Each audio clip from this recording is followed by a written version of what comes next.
This is Karen with NewClevelandRadio.net, and it is time for Thoughts, Theories, and Queries with my friend Steve. And Steve, I have to tell you, um, I started something new yesterday because I got,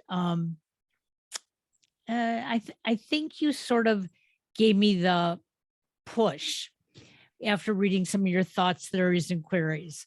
And I started a new thing on the website called Lessons Learned. And I started out with 3 lessons my mother taught me, Oh, wow. 3 lessons my father taught me. And as I read through your queries, I realize that those are lessons that we've learned along the way. And we all have a different interpretation of them. So I want to thank you for that because it sort of number one made me dig deep inside. Why do I say and do things the way I do? But after posting it, I had a number of people who responded, and it was like getting their side to those same little messages really opened up my eyes. Wow. So That's today, great because it seemed like it struck a chord with other people too, that same type of thing. That's great. Exactly. And it opens conversation. And I think that's the big thing that so many of us are missing in our lives. Instead of having the conversation where you don't have to be right, you don't have to be wrong, it's a thought process. That's what your writing does for me. Because it's like, well, I may not agree with how you saw it, but hey, it's an opportunity for me to look at it from a different angle. Yeah. So today we're going to start with theory number 6. So tell me about it. Okay. Today in general, I wanted to go over some of the shorter ones that I have written over the years. So I have, 4 or 5 of them. They aren't as long, but they're still hopefully, as meaningful. Normally, if you look at my theories, I think you could kind of figure out a little bit of who I am and the way my thought process works and things I like, things I don't like, my tolerances, my intolerances. And this first one is one of the earlier ones I wrote, and some things sometimes I'll say something or on my theories and it'll be pretty subtle, but I'm really thinking other times not so subtle. This one is not so subtle. So here it is, number 6, the old American. The other day, a friend of mine had some kettle corn, so he offered me some. I said, no, thanks. I don't really like kettle corn. He couldn't believe it. What? How can you not like kettle corn? What are you, un-American? He said jokingly. I replied, unjokingly, no, I'm not un-American. I'm just old American. In other words, I don't like sugar in my popcorn, salt in my caramel, wheat in my beer, flavors in my whiskey, or anything with an Italian sounding name in my black. No, I don't want room for cream and sugar. Drink any time of the day or night, scalding hot coffee. So that's kind of me in a nutshell. Well, so what you're sharing with us is, you like things the way you like them, number one. But let's go back to just the idea of kettle corn. You're right. Corn in theory doesn't taste like kettle corn. You have to make it taste that way. And, that's why there are people who like chocolate and others who like vanilla. So to our listeners out there, yeah, express what you like, that's okay. But don't get mad at the other person if they don't like it as well. And I'll tell you, my mother used to do that a lot. She'd make something for dinner and I would look at it and go, I don't like that. And she'd say, well, I do. Okay. So if I do, Karen, you should. Yeah. And it was like, doesn't go that way at all. Yeah, liver and onions did that for me when I was a kid. Oh my God, it was a staple for my parents, and I'm like, oh my, I didn't even, back then, I didn't even think about exactly what it was, like I'm eating a liver of something. Right. But even if I did then, I I wouldn't even have come in the kitchen. But yeah, that was one of those things, damn, it was good enough for me in the depression, if it's good enough for you. Okay, Absolutely. Dad, okay, I give up. But yeah, a lot of this stuff is it's just kind of old school. I mean, uh, my kids, my daughter's kids, they give me a hard time, but being an old guy. But some of my likes and dislikes are really rooted in my parents' likes and dislikes too. Sure. The black coffee. I mean, I grew up with my parents drinking black coffee. They'd always, put a thing of sugar on the table for company if they ever came or whatever, but it was black coffee. That was it. So that's kind of what I clung on to. So and whiskey is the same thing. I know there's there's root beer flavored whiskey and there's Fireball whiskey and all cinnamon flavored, and it's great, and I guess every now and then, it's okay, but I just like whiskey, that's the taste I want to taste. I don't want to taste that and, licorice or, Got that it. and, spaghetti and meatballs, whatever the flavor that they're adding, every day. So that was just kind of my theme with this. Some things I'm an old guy. I'm sorry, these are the things that I like, and they're pretty basic, pretty basic stuff. Okay. So let's talk about the next theory that you have, number 27. All right, number 27. Okay, and you will notice a slight coffee theme today. Unintentional, just kind of came out that way. Number 27. This is called Forever Coffee. Remember Forever Bread? Or maybe back then it was called Never Ending Bread. Someone would claim that they had the bread dough made from an old family recipe that was 100 years old. They would pull out a little baggie, and sure enough, there was this little small sampling of dough that was revered by all who held it. The concept was that you take that ancient stuff and you mix it with a new batch of bread using the same recipe. Then just before you put it in a pan to bake it, you tear off a small piece and put that in a baggie for next time. Ergo, Forever Bread. I suppose that it's possible, not likely, but possible that this process could go on indefinitely, and that the starter dough could very well be extremely old.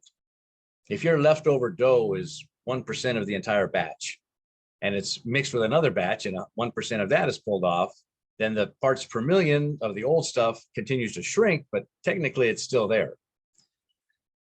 Okay, so what? So you know how there's always a little coffee left in the pot when you go to make more? What if you applied the same concept? Leave that little bit in there when you make new coffee. Add the new water right to it. Then when the pot is almost gone, do the same thing. Add infinitum. Each new cup of Joe would be infused with the essence of Java from a long time ago. Ergo, Forever Coffee. I think I'll make a pot right now. Okay. So I've heard of this concept, especially with the bread. Mhm. I just can't imagine keeping that dough in a baggie. I would think it would have to get a little rancid.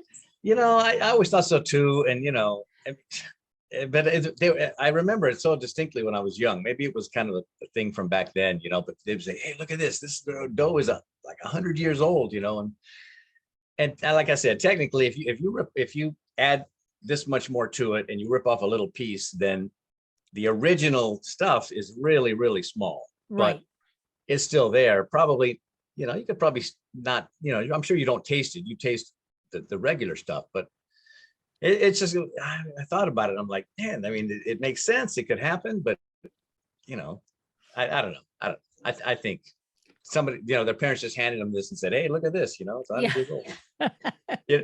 I thought of another way to do it with coffee though. And I actually used to do this.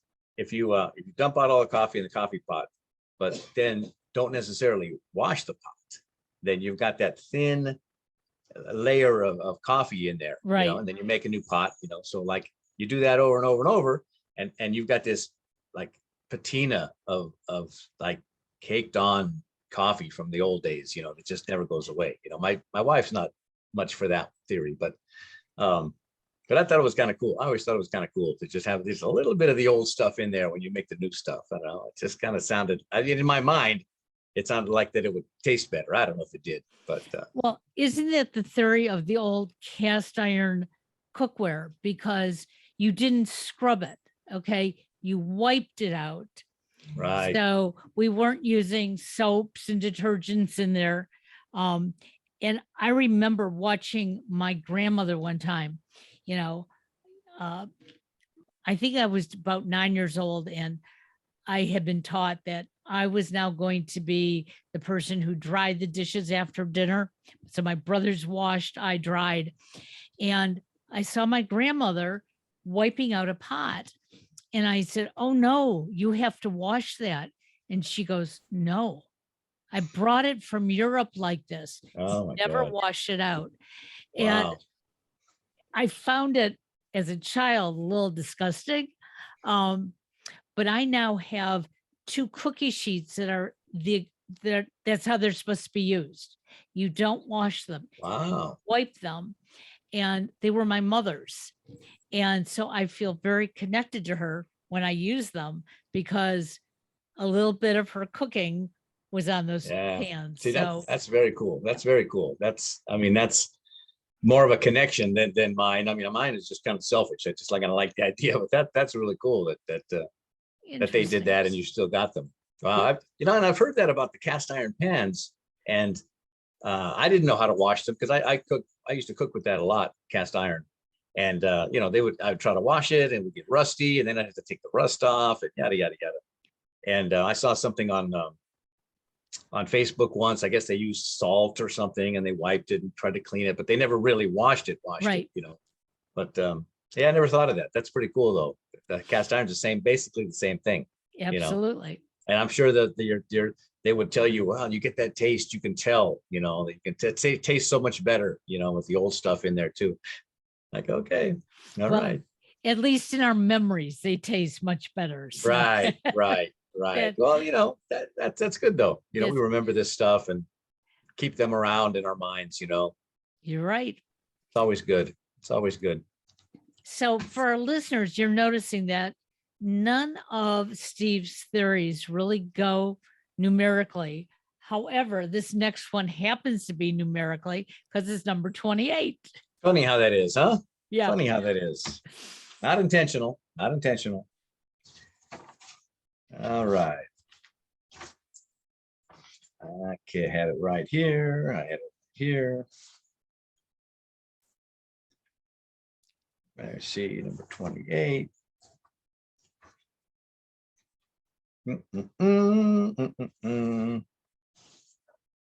Okay, I'm going to shift. Let's do 35 next, Okay. just because that's what's in front of me. Okay, yeah, this is number 35. Another coffee reference. This one's called Coffee and Pie.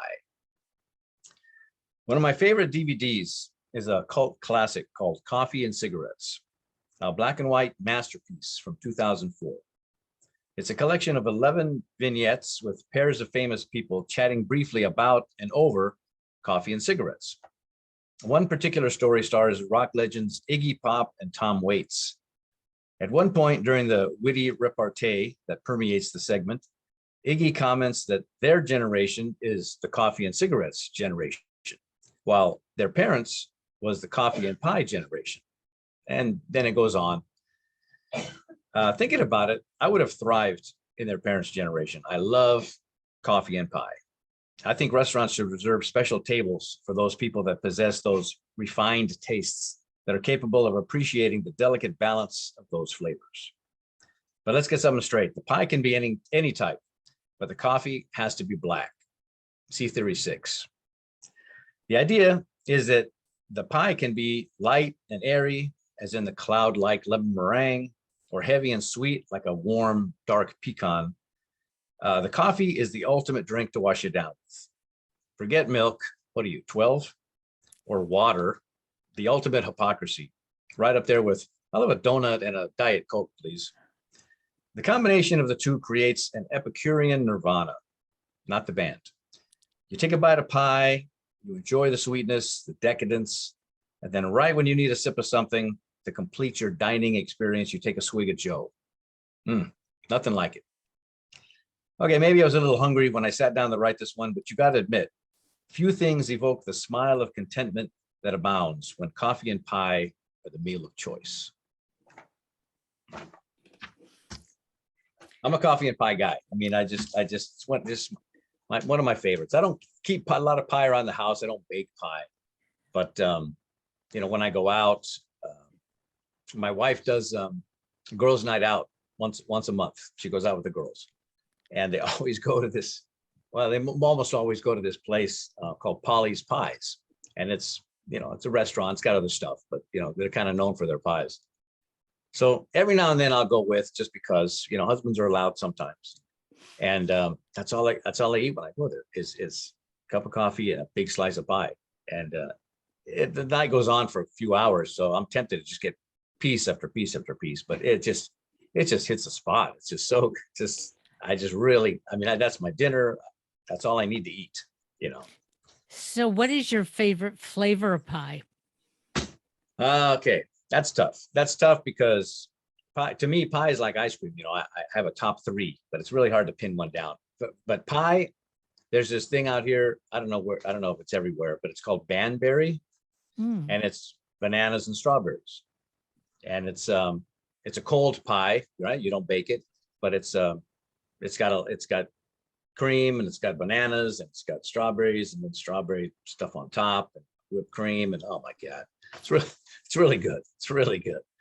I like pumpkin. My mom used to make a pumpkin pie that it was like a cream cheese pumpkin pie. Somehow it had two layers, like it had a layer okay. of cream cheese and then a layer of pumpkin. It was kind of, it was more whipped, you know. That was super good, super good. But yeah, I can't get enough. I mean, if I get a whole one, it lasts maybe a day, maybe a day and a half, maybe. I just snack on it all day.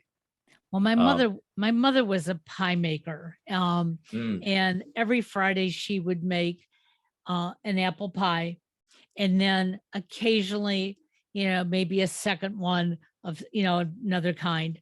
But my mother, father, and my middle brother, their favorite pie is coconut cream. oh wow. And my father, it could be 11 o'clock at night, and he'd be saying to my mother, "Oh, I just wish you had some coconut cream pie in the house." And I can't tell you how many times at 11 o'clock at night, my mother would go into the kitchen and whip it up. And Wow. the next morning he'd say, "Well, I have my coconut cream pie for breakfast."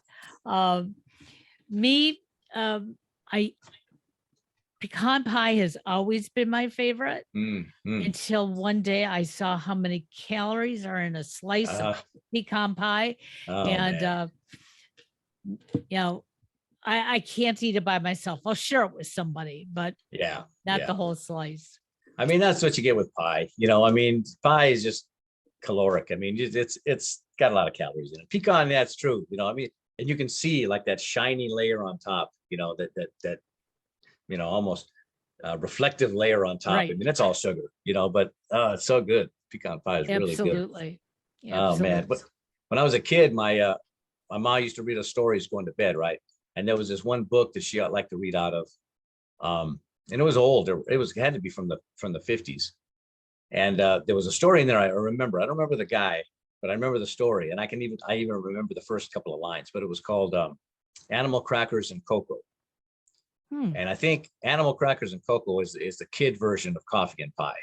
Okay, Okay. and the way it started, it was like the kid was saying it. It said "Animal Crackers and Cocoa." I think. Oh, wait a minute. Okay, let's back up. Animal crackers and cocoa to drink. That is the finest of suppers, I think. When I'm old and can have what I please, I think I shall always insist upon these. That was from a long Interesting. time ago. But the same concept, right? Animal Right. crackers and cocoa, coffee and pie. I mean, when you're a kid, that those flavors somehow, you know, and I guess I don't know if that had anything to do with my theory, but you know, I remember that. And God, I used to think, yeah, that's a pretty good idea, you know, animal crackers and cocoa. Well, Good you know, stuff. I think that sometimes it's a good idea for us to, you know, satisfy that taste rather than worry about, oh, it's dinner time and I'm supposed to have my meat and vegetables. Okay. Um, and I was brought up that way, even though the majority of the time dinner was dinner. There were many times when my mother would say, what do you want for dinner? And if we said, you know, cake and milk, cake and coffee, whatever, it'd be like, okay, that's what we're having. Right, I right. wish my husband was more like that, because uh, there are too many nights that I just really don't want dinner. I just want my dessert. So Yeah, yeah, yeah, that's true. That's true. It was, what was it? God, I saw it the other day. I can't remember now, but yeah, I don't know. And we do the same thing now with the kids and the grandkids. And it's like, okay, they want dessert. They want this. No, you got to have your dinner first. And if you don't eat this and this, then you don't get dessert. And it's always the bribe and the coercion. And, right. Dessert is always hanging in the back, waiting for, there it is, you got Yeah. to do what you got to do. And then you can have it. But we're just as bad, we're just as bad, that's all we want. We open the fridge, we're hungry. That's what we want. Absolutely. Too So funny. which one are we going to do next? Well, okay, I'm trying to find 28 because I know it was a short one and I wanted to chat about it quickly. And I have it here. Okay, here it is. Okay, this is number 28. Wrote it a year or so ago, about a year and a half ago. I love the little comment you wrote next to this once it was printed. It said, "Don't let your mind bully your body." But this is theory number 28. It's called "Tell Me Again Why I'm Going to the Gym." What if, maybe, just maybe, at this precise moment in space and time, I'm supposed to be fat and out of shape? Just saying. That's it. So I think that, everybody's, get in shape, lose weight, get healthy, yada, yada, yada. There's sometimes this is what you look like. This is who you are at this point in time, maybe 10 years ago, 20. I mean, at any point in time, maybe, this is where you're supposed to be, and you're not, you could lose 10 pounds, you could lose 15 pounds. Okay. But, and maybe even after you do, it's like, okay, well, that's okay for now. But if not, and if you gain it back in a couple of years, it isn't that big of a deal. But it occurred to me that one day that, damn, maybe I'm supposed to be like this, like right now at this time. Maybe not forever. Maybe if I don't, not gain 50 pounds, but right now, maybe this is just okay. I was kind of almost trying to justify, being okay with the way you look, because a lot of times you don't, Well, Yeah. An interesting theory there, because I just completed a session on personal identity. And we are now in a maintenance program from it. And while I was going through it, like any program you go through, there's a sequence. And so in the beginning it was, oh, I've got to do these things. I got to do them, and I got to do them right. And then the second week was like, I got to do them, but I don't know if I'm doing it right. And by the third week, it was like, I don't want to do all these things. And so I struggled in this 6-week program. And now in the maintenance program, what I'm learning is basically what you're saying, is that sometimes it's okay to look at ourselves and say, what I'm doing is what I'm supposed to be doing.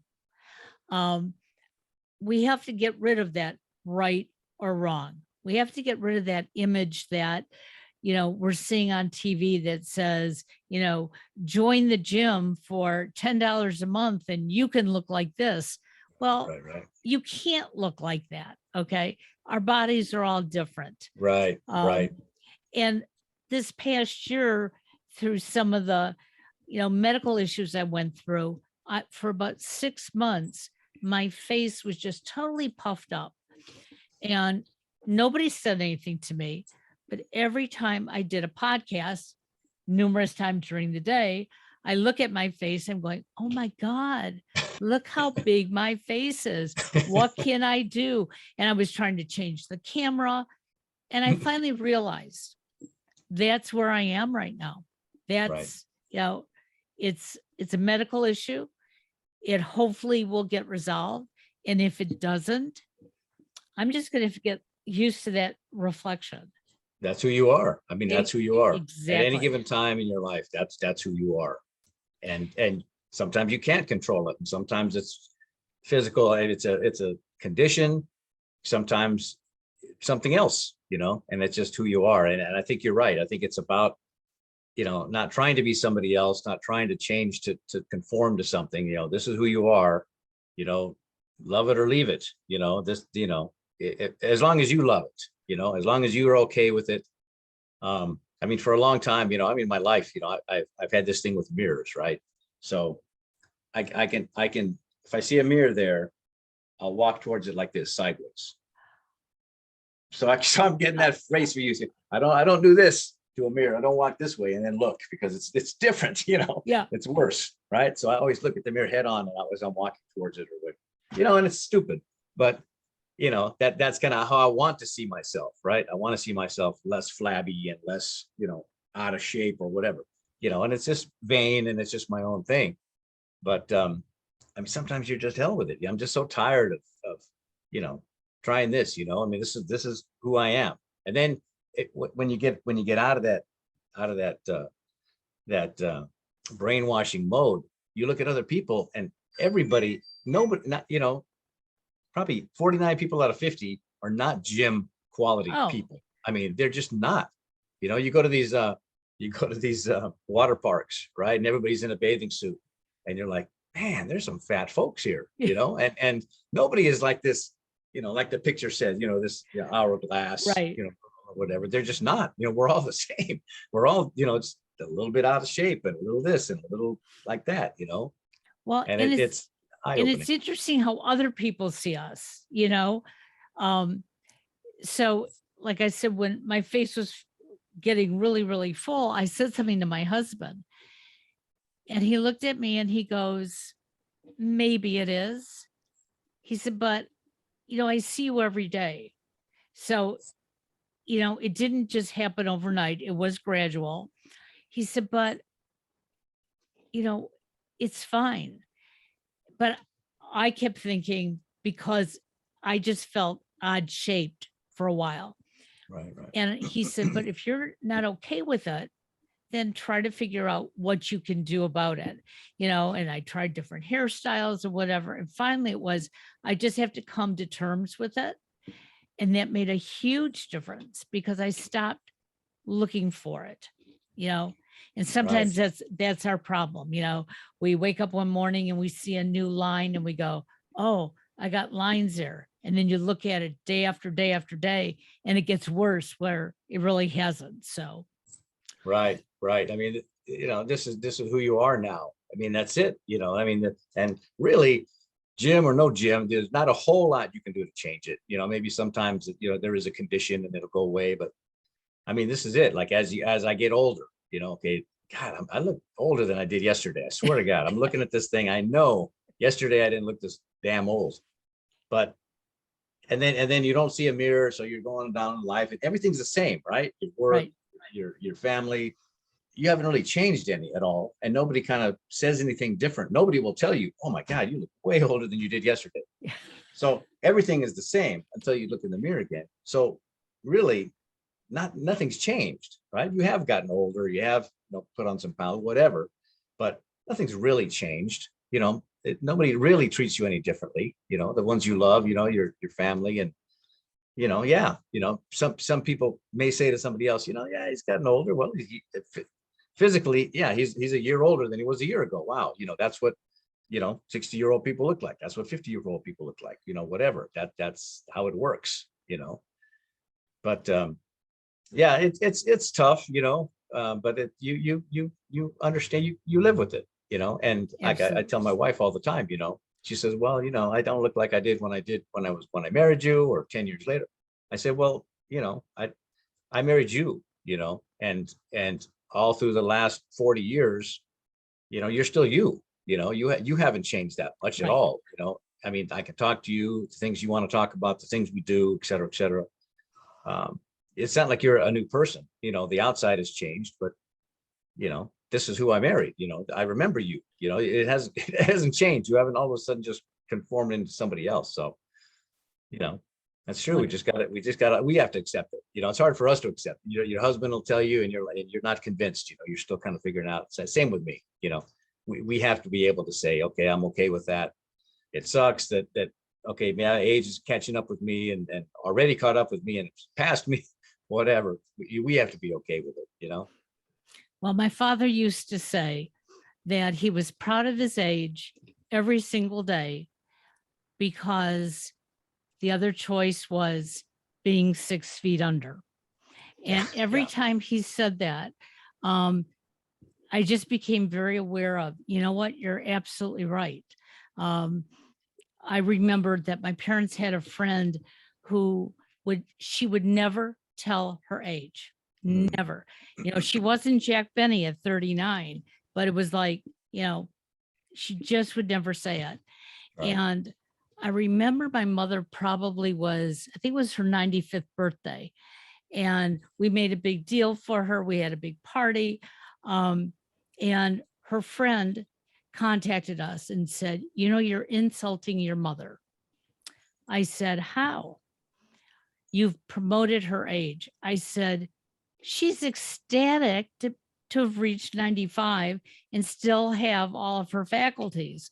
And she goes, but she doesn't look 95. I said, makes no difference what she looks like.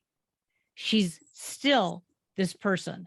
And Right. so I have to thank my parents for that, for saying, hey, don't hide it. In fact, you may want to gloat about it because it means that you are still here and active. So Absolutely. Absolutely. My big defense back in the day was I figured out that somebody was saying, yeah, you're 48, I'm 22, and I said, you know what? I have 48 experience points and you have 22 experience points. I win. Okay, because that's what every year is. It's more experience in life, figuring out what's what. And I like I will that. always have more than you.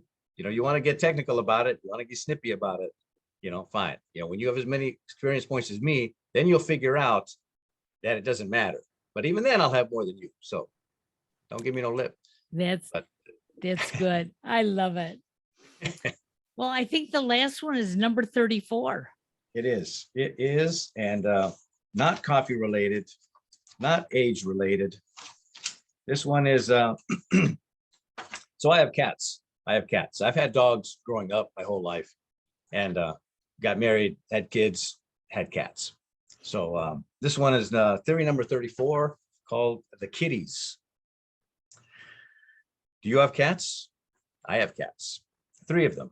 We call them the kitties, even though none of them is under 10 years old. They each have different personalities, different food preferences, and different ways they want to be petted.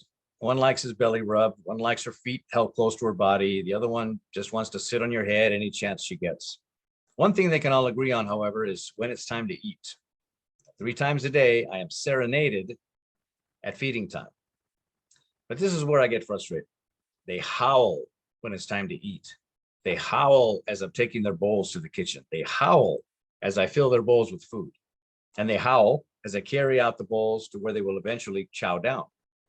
I get it. They're hungry. They haven't eaten in several hours.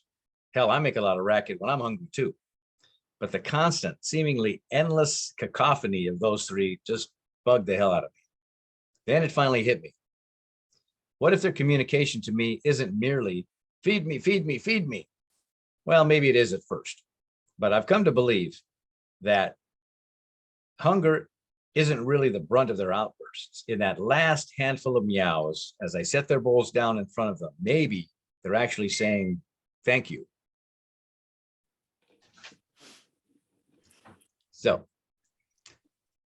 I don't have animals, although I grew up having a dog, so I can understand that. And animals are very perceptive, and I can imagine that you are hearing that conversation. It is feed me, and then it is thank you, or maybe it's it's about time. Yeah, Um, yeah, and I don't think we give our animals enough credit for, you know, their communication with us. yeah, that's true. And you think about dogs and how they, kind of wait at the door for the master to come home, and they could be waiting there for hours and hours, just waiting, and then I think cats get a bad rap of kind of personality wise. They say, well, they don't have any personality. They just sit there. They don't, come greet you at the door and lick your face. But they actually do. They do wait at the door. They do come up and want to be with you. They do want to be petted and hung out with. They're not this aloof animal that just doesn't care if you're there or not. Just feed me and then, I'll grace you with my presence when I feel like it. Maybe some are, and maybe that's kind of how they got the reputation. And it's always fun, to think of cats that way. Your comedians talk about it all the time. This one comedian, I remember, he says, people complain about my cat because he, scratches them and he just acts badly. And just whenever he said, whenever company is over, they either hide or they're jumping on him and making a bunch of racket. He says, but I don't have a bad cat. I have a good cat that does bad things. Oh, I like that. So I thought that was pretty funny. But yeah, they have their own personality, and it's we've had 3 for a long time. When we had 1, it's okay, and they just kind of accumulated. The kids got them, didn't want them, moved out, yada yada. But they're part of our lives, and it's kind of fun to recognize their personalities, and what they want and what they don't want, and each of them wants something different. And when you have the time, when you're available, then we give them the time, and we treat them nice, and all that. But yeah, it's just my kids and my daughter's kids, they call them the kitties. How are the kitties? Because they're all, they're kind of, they're 15, 14 years old, but they're the kitties. That's just what they are. Absolutely. But Well, and as you talk about them, I think because cats don't need the same type of maintenance that a dog does, that true. it probably is easier for a cat to be much of a loner. Okay. I think it's up to the owner of the cat who develops that relationship. I know my brother Joel had 2 cats, and one would just like, leave me alone, don't bother me. And the other one, would want to snuggle with you. And together, they sort of ignored each other. Um, Although when the one passed away, the cat remaining was you could tell was very lonely. Wow. Wow. It was like, hey, where's my other half?